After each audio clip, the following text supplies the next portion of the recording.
कुटुंबातल्या प्रत्येक आईला पडलेला प्रश्न रोज रोज भाजीला काय बनवायचं. तुम्हाला सुद्धा असा प्रश्न पडत असेल तर हा व्हिडिओ शेवटपर्यंत बघा, कारण बऱ्याचशा प्रश्नांचं निरसन करणारा हा व्हिडिओ आहे. तर मागच्या भागामध्ये डब्यासाठी चमचमी सुक्या भाज्या असतील, रस्सा भाज्या असतील, तर त्यासाठी एक मस्त जादुई वाटण किंवा एक मसाला दाखवलेला होता.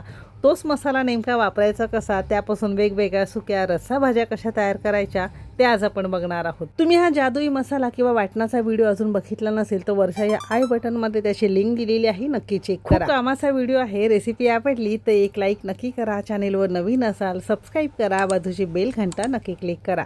चला तर मग सुरुवात करूया. तर हे चमचमीत वाटण वापरून आपण मस्त चमचमीत मटकीची उसळ किंवा डाळिंबीची उसळ, मटकीची रस्सा भाजी कशी बनवायची ते बघणार आहोत. तर त्यासाठी साधारणतः 1.5 ते 2 कप मोड आलेली मटकी स्वच्छ धुवून आपण इथे चाळणीवर निथळत ठेवलेली आहे. वजनी म्हणाल तर साधारणतः 200 ग्राम प्रमाणात. आता ही भाजी तुम्ही कुकरला करू शकता, कढई टोपामध्ये करू शकता, पण खूप जास्त जर खायची वेळ असेल तर शक्यतो कुकरला करायची, म्हणजे 2 शिट्यांमध्ये भाजी खाण्यासाठी तयार मिळते. आपण सुद्धा इथे लवकर घाई होती म्हणून कुकरला तयार केली आहे. इथे आपण कुकर गरम करून घेतला, त्यामध्ये पळीभर तेल छान कडकडीत गरम करून घेतलं. आता इथे साधारणतः तुमची 1.5 कप मटकी असेल तर त्याला एक लहान आकाराचा कांदा, तो अगदी बारीक चिरून घेतलेला आहे. कांदा आपल्याला खूप जास्त या फोडणीमध्ये वापरायचा नाही. 1-2 मिनिटं हलक्याशा गुलाबी रंगावर झाला की इथे आपण एक मोठ्या आकाराचा टोमॅटो, तो सुद्धा बारीक चिरून घेतलेला आहे. टोमॅटो थोडासा घातला की डाळिंबीची उसळ खाताना अगदी छान लागते. बऱ्याच जणांना या डाळिंबीच्या उसळीमध्ये टोमॅटो चालत नाही, तर तुम्ही स्किप केलं तरी सुद्धा चालू शकेल. आता टोमॅटो साधारणतः 2 मिनिटं थोडासा नरम होईपर्यंत आपण हा परतून घेतला. यामध्ये अगदी पाव चमचा हळद, चिमूटभर आपण यामध्ये हिंग घेतलेला आहे. थोडीशी गावरान पद्धतीची चमचमीत भाजी होण्यासाठी इथे आपण रोजच्या भाजीचा हा कोल्हापूरचा घाटी मसाला घातलेला आहे. आपल्या कुकिंग तिकीट मराठीचाच आहे. बऱ्याचदा प्रश्न येतात, हा कोल्हापूरचा घाटी मसाला किंवा तुम्ही ज्याला म्हणता कांदा लसूण मसाला, तो वापरायचा नेमका कसा. तर या पद्धतीने रोजच्या रस्सा भाज्या असतील, सुक्या भाज्या असतील तर त्यासाठी हा मसाला वापरू शकता. या चमचाने बरोबर 2 चमचे आपण इथे घेतलेला आहे. तुम्ही तुमच्या आवश्यकतेनुसार कमी अधिक करू शकता. अगदी डंकावर कुटलेला ऑथेंटिक कोल्हापूरचा चटणी मसाला आहे. यामध्ये थोड्याशा गुठळ्या असतात. हा ओरिजिनल मसाला असतो. तर फक्त थोड्याशा गाठी मोडत 1-2 मिनिटं आपण हा मसाला तेलामध्ये छानपैकी परतून घेतलेला आहे, म्हणजे भाजीला रंग आणि टेस्ट अगदी छान येते. बघू शकता रंग किती सुंदर आलेला आहे. आता तुमच्याकडे जरी वाटण नसेल तर फक्त हा कोल्हापूरचा घाटी मसाला तुम्ही या भाज्यांमध्ये घातला की तुम्हाला वेगळं वाटण सुद्धा यामध्ये घालावं लागत नाही, कारण यामध्ये कांदा, खोबरं, आलं, लसूण, कोथिंबीर, तीळ, खसखस सगळं आपण वापरलेलं आहे. तर ज्यांनी कोणी आपल्याकडून कोल्हापूरचा घाटी मसाला घेतला आहे, बऱ्याच जणांचे प्रश्न होतात, तर या पद्धतीने तुम्ही हा मसाला वापरून भाज्या तयार करू शकता. तसं बघायला गेलं तर कोल्हापूरच्या घाटी मसाल्यामध्ये पारंपरिक पद्धतीत मिठाचा उपयोग खूप जास्त केला जातो, पण आपल्या मसाल्यामध्ये अगदी कमीत कमी प्रमाणामध्ये मीठ घातलं जातं, पण मसाला अगदी वर्षभर चांगला टिकतो. तुमच्या घरामध्ये जो कोणता काळा मसाला असेल, कोल्हापूरचा घाटी मसाला असेल, तुम्ही यामध्ये वापरू शकता. आणि मसाल्यांमध्ये असे हे 2 मिनिटं आपण चांगलं परतून घेतलेलं आहे. आणि घाटी मसाला तुमच्याकडे नसेल तर अगदी रोजच्या वापरातलं कोणतंही तिखट काळा मसाला तुम्ही इथे वापरला तरी सुद्धा चालू शकेल. असं चांगलं सुगंध येईपर्यंत, रंग बदलेपर्यंत आपण चांगलं परतून घेतलंय. तुमच्या लक्षात आलं असेल, जर कोल्हापूरचा घाटी मसाला असेल, तुमच्याकडे वाटण नसेल, तसं हे परतून यामध्ये गरम पाणी घालून तुम्ही भाजीला 2 शिट्या घेऊन भाजी तयार करू शकता.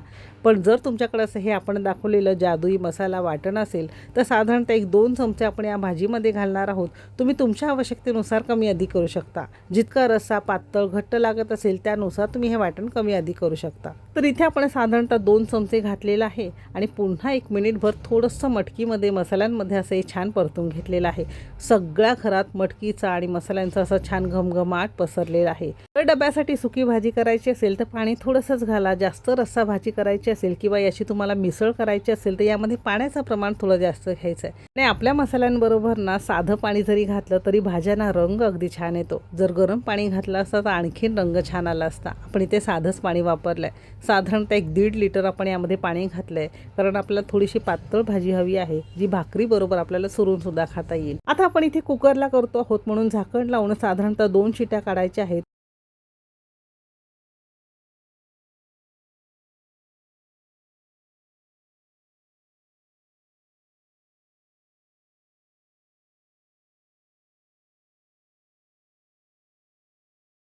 कुकरला किंवा कढईमध्ये शिजवत असाल तर साधारणतः मोठ्या आचेवर भाजीला छान उकळी आली की झाकण लावून मध्यम आचेवर एक 7 ते 8 मिनिटं भाजी वाफेवर शिजवून घ्यायची आहे. इथे आपल्या कुकरच्या 2 शिट्या झालेल्या आहेत. थोडासा कुकर कोमट झाला की झाकण उघडलेलं आहे आणि हा सगळ्या घरात मस्त डाळिंबीच्या उसळीचा, मटकीच्या उसळीचा जो काही घमघमाट पसरला आहे शब्दात व्यक्त करू शकत नाही.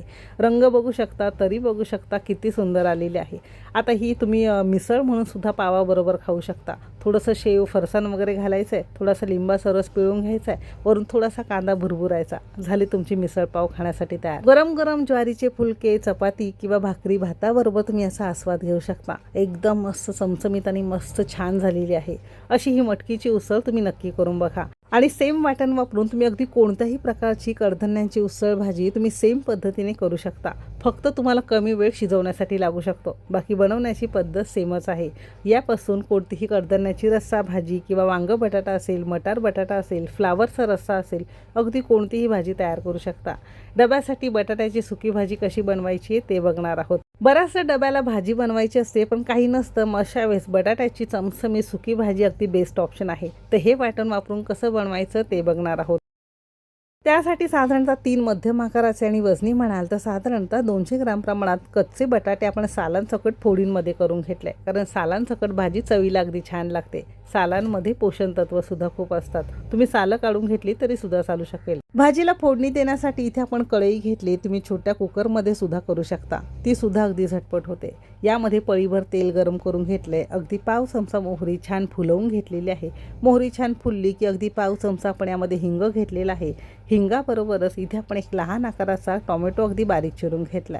तुम्हाला टोमॅटो चालत नसेल तर तुम्ही स्किप करू शकता. टोमॅटो बटाट्याच्या भाजीला थोडासा घातला की थोडीशी चटपटी टँगी भाजी चवीला लागते. टोमॅटो सुद्धा आपण छान थोडासा नरम होईपर्यंत चांगला परतून घेतलेला आहे. आता या स्टेजला यामध्ये अगदी पाव चमचा हळद घेतलेली आहे आणि सोबतच 1-2 चमचे आपण इथे आपला कोल्हापूरचा चटणी मसाला किंवा घाटी मसाला घातलेला आहे. आपल्या घाटी मसाल्यामध्ये ना कांदा, खोबरं, आलं, लसूण, कोथिंबीर, सगळ्या प्रकारचे खडे मसाले, 7 प्रकारच्या लाल सुक्या मिरच्या, असं सगळं डंकावर कुटून आपण करत असतो. त्यामुळे ना भाजीला एक विशिष्ट आणि मस्त चव येते. थोडंसं तेलामध्ये परतून घेतलं की फक्त अर्धा 1 चमचा आपण यामध्ये हे वाटण घातलेलं आहे. सुकी भाजी थोडीच असल्यामुळे थोडंसंच वाटण घातलंय. तुमची जास्त असेल तर थोडंसं वाढवू शकता, म्हणजे आवश्यकतेनुसार कमी अधिक करू शकता.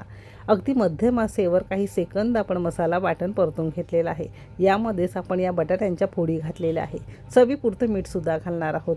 आता बऱ्याच जणांचे प्रश्न असतात, कोल्हापूरच्या घाटी मसाल्यामध्ये ना मीठ खूप जास्त प्रमाणात घातलं जातं, पण आपला जो कोल्हापूरचा घाटी मसाला आहे ना त्यामध्ये अगदी कमीत कमी मिठाचा उपयोग करून हा डंकावर कुठून आपण मसाला तयार करतो. आणि कोल्हापूरचा घाटी मसाला एकदम बेस्ट सेलिंगचा मसाला आहे. ज्यांनी कोणी आपल्याकडून हे मसाले घेतले असतील नक्की कमेंट करून सांगा तुम्हाला कसा वाटतो. आता मसाल्यांमध्ये बटाटा 1-2 मिनटं चांगला परतून घेतला की अगदी थोडंसं यामध्ये पाणी घालायचं आहे. जरी डब्यासाठी सुकी भाजी करायची असेल तरी थोडंसं पाणी घालायचं आहे, जेणेकरून अगदी मऊसूत मिळण्याप्रमाणे बटाटा शिजून तयार होईल. याऐवजी तुम्ही ते सोयाबीनची भाजी असेल भिजवून करतात ना, ती सोयाबीनची भाजी तयार करू शकता. फ्लावर बटाटा असेल, वांग बटाटा असेल, कोणतीही गवार बटाटा असेल, फक्त गवारीची सुकी भाजी असेल, ती सुद्धा सेम पद्धतीने तुम्हाला तयार करता येतील. मस्त डब्यासाठी छान होतात. हलकीशी उकळी आली की झाकण लावायचं आणि मध्यम आचेवर आपण ही वाफेवर शिजवून घेणार आहोत. बटाटा असल्यामुळे शिजायला फार जास्त वेळ लागत नाही. 7 ते 8 मिनिटात भाजी शिजून तयार होते. कुकरला करत असाल तर 2 ते 3 शिट्यांमध्ये भाजी तुमची तयार होते. तर बघू शकता अगदी छान याला रंग आलेला आहे. थोडीशी कोमट झाली की आणखीन हे छान दाटसर किंवा अशी सरसरीत चमचमीत दिसते. अशी ही तुमची डब्यासाठी सुकी बटाट्याची भाजी तयार झाली. जर आवडत असेल तर वरून थोडासा 1-2 चमचे भाजलेल्या शेंगदाण्याचा कूट तुम्ही इथे वाढवू शकता. जर आवडत असेल तर घाला, नसेल तर तुम्ही स्किप केला तरी सुद्धा चालू शकेल. सगळ्या शेवटी घालायचे, वर खाली करायचे आणि गॅस आपण मंदच केलेला आहे. तशी तुमची मस्त बटाट्याची डब्यासाठी सुकी भाजी तयार झालेली आहे. असं वाटण तयार केलं की तुम्ही हव्या त्या सुक्या भाज्या, रस्सा भाज्या तयार करू शकता. सगळ्या शेवटी थोडीशी कोथिंबीर आपण इथे भुरभुरलेली आहे. तर बघितलं, या वाटणापासून तुम्हाला हव्या त्या सुक्या भाज्या असतील, चमचमीत कडधान्यांच्या भाज्या असतील, फळभाज्या रस्सा असतील तर सगळ्या तयार करू शकता. छोले भटुऱ्याची छोलेची भाजी असेल किंवा चवळी बटाटा असेल, वाटाणा बटाट्याची भाजी असेल, अगदी कोणत्याही प्रकारची उसळी असेल, वांग बटाट्याची सरसरीत रस्सा भाजी असेल, सुकी भाजी असेल, मटारची सुकी भाजी असेल, रस्सा भाजी असेल, ते सुद्धा तयार करू शकता. बटाट्याची सेम पद्धतीत पाणी थोडंसं घालून थोडीशी पातळ रस्सा भाजी तयार करू शकता. तसं हे वाटण तुम्ही एकदाच करून ठेवलं की डीप फ्रीजमध्ये साधारणतः 1-1.5 महिना व्यवस्थित राहतं. करून बघा, कसं वाटलं कमेंट करून नक्की सांगा. आणि आपल्या कुकिंग तिकीट मराठीचे 100% शुद्ध डंकावर कुटलेले ऑर्गॅनिक मसाले घ्यायचे असतील तर डिस्क्रिप्शनमध्ये व्हॉट्सअप नंबर दिलेला आहे, नक्की मेसेज करा. शिवाय आपल्या CTM वेबसाईटवर सध्या दिवाळी ऑफर सुरू आहे. स्क्रीनवर दिसतोय तो कुपन कोड वापरून तुम्हाला 12% सूट घेऊन मसाले घेता येतील. इथपर्यंत रेसिपी बघितल्याबद्दल सगळ्यांचे मनापासून आभार. चला तर मग भेटू एक मस्त आणि जबरदस्त रेसिपीसोबत. तोपर्यंत मस्त खा आणि स्वस्त राहा.